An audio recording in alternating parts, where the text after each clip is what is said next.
in my own congregation, which has been open and affirming for 21 years, long before I got there, we understand that the people come there not just because of our welcome for gay and lesbian people, but because that welcome in today's environment is still so radical that if a church is willing to go that far, they know that there's a place there for them, no matter who else they are.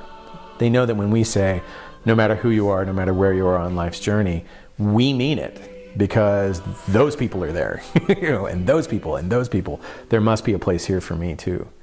And people come and walk in our door, and I can't tell you how many people have told me they spend the first year at United Church crying for joy because they never knew there was a place like this. And then they cry because they're so happy to be there. And then they bring all of that feeling and all of that connectedness into the work of the church as well. And it's beautiful. Korean Church Ministry is Dandelion Ministry. I bloom the flower, but I never see the seeds and fruits. I never get any fruits or seed. The seeds have to fly away. Dandelion bloom up once they make a seed and fly away. But I'm very strongly believe that wherever this seed goes, they make their own flower. Even I cannot see their flower, but I know somewhere out there, they make their own flower. Then that flower make another seed too, then fly away. My vision, whole of the world is covered by dandelion.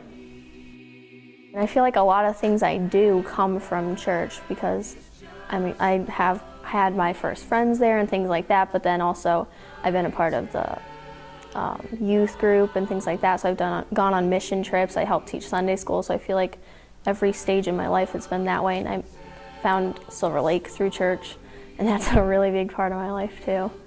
I don't know, sometimes people are like, oh, it must be hard to be like a preacher's kid or be at church all the time or things like that, but it's like, I can't really picture it any other way, but I don't really want to. Like, I'm happy that God is so much a part of my life, and that I do really feel like a lot of things that have happened in life, or like opportunities and stuff, have come from God and being connected, really strongly connected to a faith community and things like that. But there just isn't anything quite like the experience of being in a room, all of us striving to make our connection with God.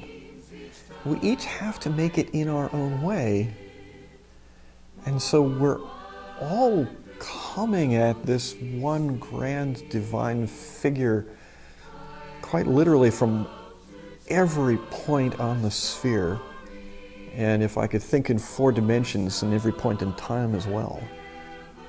That experience of shared reaching out for, as Tillich said, the source of all being.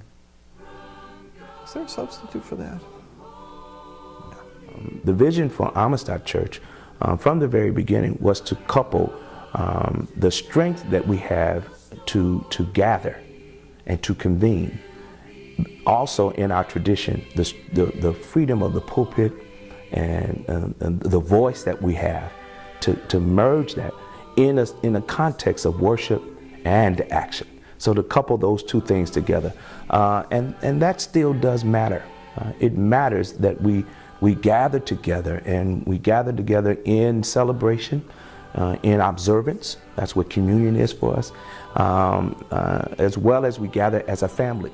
That's why church matters. Well, it's gotta start here, inwardly. It's got to start with us, and as we respond to the call to address the shift that's happening in our larger world. We're not in, Jesus said, not for us not to be while we're in the world, not of the world. All right. So what does that really mean for us today? How do we interpret, not being in the world, existing in the world, but maybe not of the world? Well, taking note for them, and maybe even shaping what the world that we live in is and becomes. And I like to think that's why church maybe matters.